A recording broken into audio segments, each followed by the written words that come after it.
Relation with company. Company के साथ हमारा रिलेशन कैसा होना चाहिए? कैसा होना चाहिए सर? बढ़िया होना चाहिए। 2-3 पॉइंट्स हैं। Your feelings are important. आप क्या सोच रहे हैं, लेवल क्या है वो इंपॉर्टेंट नहीं है। आपने कल ज्वाइन किया है या आप 15 साल पुराने डिस्ट्रीब्यूटर्स हैं, आपकी फीलिंग्स क्या है कंपनी को लेके, वो बहुत इंपॉर्टेंट है। एक कहानी शायद मेरी बात आप तक पहुंचाए। एक बहुत बड़ी फैक्ट्री कंपनी, बहुत बड़ा एक मैन्युफैक्चरिंग यूनिट था। 5 बजे छुट्टी होती है, हजारों कर्मचारी बाहर निकलते हैं। कोई साइकिल से जा रहा है, कोई बाइक से जा रहा है, कोई अपनी छोटी कार से जा रहा है, एक साथ। और उसी समय उस कंपनी के जो मैनेजिंग डायरेक्टर हैं वो भी अपनी एक लंबी सी गाड़ी से वो भी बाहर निकलते हैं। और जैसे ही गाड़ी गेट से बाहर निकलती है, मेन रोड पे आती है, एक कंपनी का कर्मचारी सामने जाके हाथ देता है। मैनेजिंग डायरेक्टर गाड़ी रोकते हैं, दरवाज़ा खोलते हैं। वो सामान्य कर्मचारी गाड़ी में बैठता है और बैठ के बोलता है कि देखिए ये किस्मत है, आज से 20 साल पहले तूने और मैंने इस कंपनी को एक साथ ज्वाइन किया था। आज मैं एक सामान्य कर्मचारी हूं और 20 साल बाद तुम इस कंपनी के मैनेजिंग डायरेक्टर बन गए हो। उस व्यक्ति ने कहा यह किस्मत नहीं है। आप याद कीजिए 20 साल पहले की वो घटना, जब ये कंपनी बहुत छोटी थी, शायद 10-12 कर्मचारी इसमें काम करते थे। और एक दिन रात को हम काम करके जब वापस आ रहे थे, रात के 11 बजे 2 किलोमीटर आने के बाद में मैंने आपसे कहा था, ओहो एक बड़ी भूल हो गई। आपने पूछा क्या? मैंने कहा था कि हम लाइट और पंखा चलता हुआ छोड़ के आ गए हैं, उसे बंद करना भूल गए हैं। आपने कहा क्या फर्क पड़ता है, सुबह आके बंद कर लेंगे। आप जाके सो गए थे, मैं पैदल वापस गया था, उसे बंद करके आया था। मैं उस समय भी मानता था कि मैं इस कंपनी का मैनेजिंग डायरेक्टर हूं।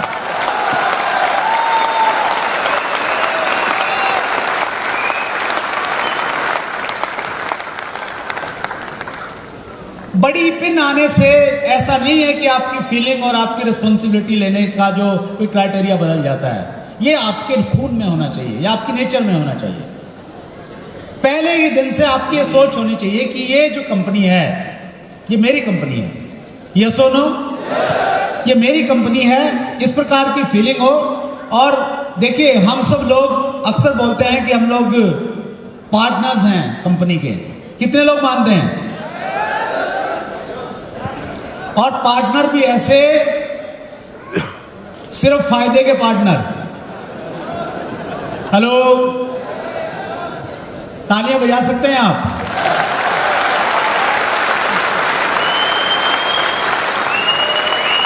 ऐसी और कहीं पार्टनरशिप मिलेगी नहीं। पार्टनरशिप का मतलब ये है कि भाई फायदा हो गया तो वो भी, और नुकसान हो गया तो वो भी बटेगा, जो हमारी टर्म्स कंडीशन है। लेकिन हमारी टर्म्स कंडीशन ये है, जब हम आरसीएम के डायरेक्ट सेलर बनते हैं तो घाटे का कोई सीन नहीं है कि भाई कंपनी घाटे में चली गई तो कितना कितना बांटना है, कितना देना है। सिर्फ ये है कि कंपनी का जो टर्नओवर होगा, बैलेंस वॉल्यूम का 45% तो आपको बाप में ही बांटा ही जाने वाला है, प्रॉफिट के पार्टनरशिप। तो हमें और एक लेवल ऊपर चढ़ के काम करना चाहिए सर। यस, तो वो एक फीलिंग होनी चाहिए। और ये देखिए, ये वाला एटीट्यूड हमारा होना चाहिए। कोई भी प्रॉब्लम, बड़ी ऑर्गेनाइजेशन है, कुछ से कुछ प्रॉब्लम आएगी। कहीं कोई प्रोडक्ट खराब हो जाएगा, कहीं कोई पिकअप सेंटर का व्यवहार ठीक नहीं होगा, कहीं कोई दूसरा इश्यू आ जाएगा। आपका ये नहीं होना चाहिए कि कंपनी का काम है, कंपनी देखेगी। कंपनी किसकी है? मेरी है। यस और नो? हम सबकी है। तो ये एटीट्यूड होना चाहिए, if there is any problem we will solve it. हम मिलके उसे दूर कर लेंगे। कर सकते हैं सर? यस। और ज्यादा जिम्मेवारी के साथ कर सकते हैं। ये हम सर को ये वायदा दे सकते हैं कि सर आप बड़ी बड़ी प्लानिंग कीजिए, बड़े बड़े प्रोडक्ट लेके आ रहे हैं, आप बड़ी बड़े मैन्युफैक्चरिंग यूनिट्स लेके आ रहे हैं, रिसर्च सेंटर बना रहे हैं। हम अपनी जिम्मेवारी को पहले से ज्यादा मुस्तैदी के साथ में पूरा करेंगे, ये कमिट लेके जा रहे हैं इस यूनिवर्सिटी से हम लोग। यस, कर सकते हैं। Thank you so much. बहुत इंपॉर्टेंट पॉइंट है sir, always respect the products. हमारे जो प्रोडक्ट हैं, चूंकि उन प्रोडक्ट का कोई विज्ञापन नहीं आ रहा कहीं पे, हम ही उसके विज्ञापन करने वाले हैं, तो सम टाइम हम अपने प्रोडक्ट को अंडर एस्टिमेट करते हैं कि यार विज्ञापन नहीं आ रहा है, कोई वैसा ब्रांडिंग नहीं है, या पहले की कोई इमेज बनी हुई आपके दिमाग में। टीसी सर ने बताया कि किस प्रकार लोगों का जो परसेप्शंस है वो आरसीएम के प्रोडक्ट के ऊपर बदल रहा है।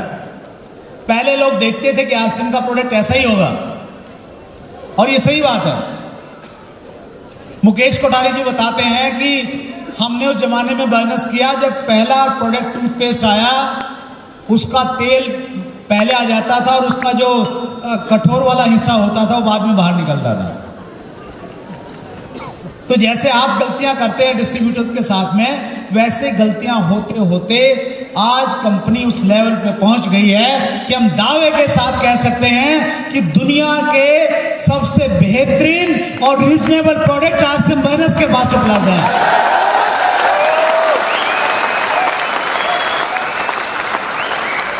और मैं बहुत विश्वास के साथ, जोश में नहीं बोल रहा हूं, बहुत हौस में, बहुत जिम्मेवारी के साथ में बोल रहा हूं।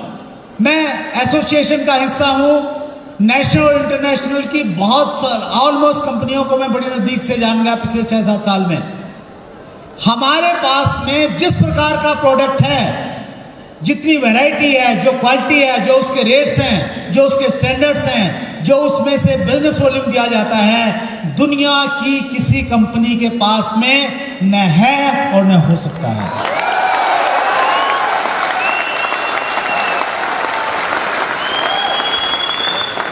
नहीं, ये तो हमें मालूम है, और हो नहीं सकता। मैं इसलिए कह रहा हूं, जिस प्रकार का हमारा इंफ्रास्ट्रक्चर है, मैन्युफैक्चरिंग प्लांट्स हैं, अपने खुद के डिपो हैं, कोई सोच भी नहीं सकता। एक मल्टीनेशनल कंपनी है, उन्होंने पिछले दिनों चेन्नई में एक छोटा सा प्लांट बनाया। हेलो, इतना छोटा प्लांट अगर वो आरसीएम वर्ल्ड में अगर रखो तो वो गुम ही हो जाए कहीं। और वो इतनी उसकी मार्केटिंग कर रहे हैं कि मल्टीनेशनल कंपनी ने इंडिया में प्लांट लगा दिया, इंडिया में प्लांट लगा लिया, इंडिया में प्लांट लगा लिया। कोई मुकाबला नहीं कर पाएगा सर। आप आरसीएम को पुरानी नजरों से और पुराने से चश्मे से मत देखिए। आरसीएम एक बहुत बड़ी ताकत के रूप में इस इंडस्ट्री में उभर रहा है।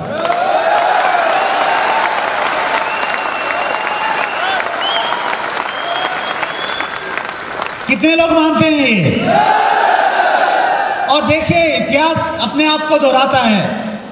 लोग आएंगे चले जाएंगे, जिनके पास विजन है, जिनके पास ये विश्वास है कि हमारा नंबर 1 प्रोडक्ट है, नंबर 1 मैनेजमेंट है, वही आने वाले समय में इस लाखों करोड़ रुपए की इंडस्ट्री को लीड करेंगे। वही लोग डायरेक्शन देने वाले हैं, और आपको हो सकते हैं। सो उसके लिए जरूरी है कि आप प्रोडक्ट के बारे में रिस्पेक्ट कीजिए। कंपनी की मैनेजमेंट, टीसी सर को लेकर हम सब लोगों में बहुत सम्मान है, और वो होना भी चाहिए। हम बहुत ब्लेस्ड हैं, बहुत सौभाग्यशाली हैं कि ऊपर वाले की विशेष कृपा हमारे ऊपर हमेशा बरसती है, उनके आशीर्वाद के रूप में। Thank you so much sir.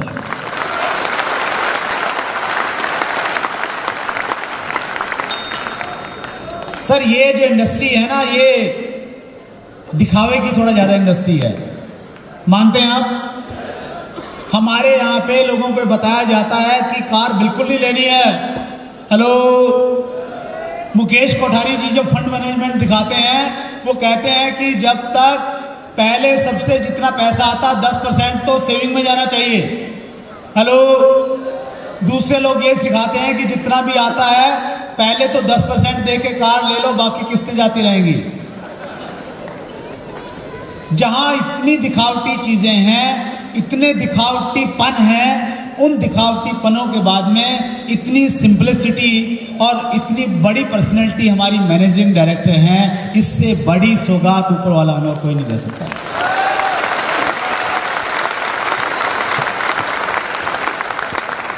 Company staff, देखिए हमें रिकॉग्निशन मिलता है, मालाएं मिलती हैं, ट्रॉफियां मिलती हैं, लेकिन जो हमारे साथी काम करते हैं ऑफिस में, कस्टमर केयर पे जो बैठे रहते हैं, उनको क्या लगता है आपको ये सब तामझाम मिलता है सर? मिलता है क्या? नहीं मिलता। सैलरी आपसे कम मिलती होगी, ज़्यादा मिलती होगी? कम ही मिलती होगी। तो वो जो भी लोग हैं आप उनकी रिस्पेक्ट कीजिए, जब भी उनसे बातचीत करते हैं आप आदर के साथ में बातचीत कीजिए। इस बड़ी कामयाबी में कहीं ना कहीं उनका भी कंट्रीब्यूशन है, राइट सर? और कंपनी के पीयूसीज हैं, डीकोज हैं, जो भी हैं, समस्याएं हैं, चैलेंज है, इश्यू, कोई बात नहीं है, क्या है हम मिलकर ठीक करेंगे इसे, राइट सर? सबकी रिस्पेक्ट करें, ये हमारा एटीट्यूड होना चाहिए। Believe in company decisions, company ने जो डिसीजन ले लिया, अगर सब लोग मिल अलग अलग डिसीजन लेने लग जाएंगे, एक रथ में अगर 10 घोड़े हैं, वो 10 अलग अलग दिशाओं में भागेंगे तो कहीं जा पाएंगे क्या? जा ही नहीं पाएंगे कहीं भी। कब आगे बढ़ेगा वो रथ? तब बढ़ेगा जब 10 के 10 घोड़े एक दिशा में पूरी ताकत के साथ में आगे बढ़ने लग जाएंगे। अभी गोल सेटिंग की बात चल रही थी। गोल कब पूरा होगा? जब टीम वर्क होगा, सब लोग मिलकर काम करेंगे, एक डायरेक्शन में काम करेंगे, तभी हो पाएगा। सो इसलिए जो भी कंपनी की तरफ से जो भी डिसीजन आ गया, वो हो सकता है मुझे अच्छा नहीं लग रहा, हो सकता है आपको अच्छा नहीं लग रहा, लेकिन जो आ गया हमें उसे एज इट इज पालन करना। कर सकते हैं, अच्छे फॉलोअर बन सकते हैं। याद रखिए, अच्छे फॉलोअर ही महान लीडर्स बनते हैं आगे जाकर।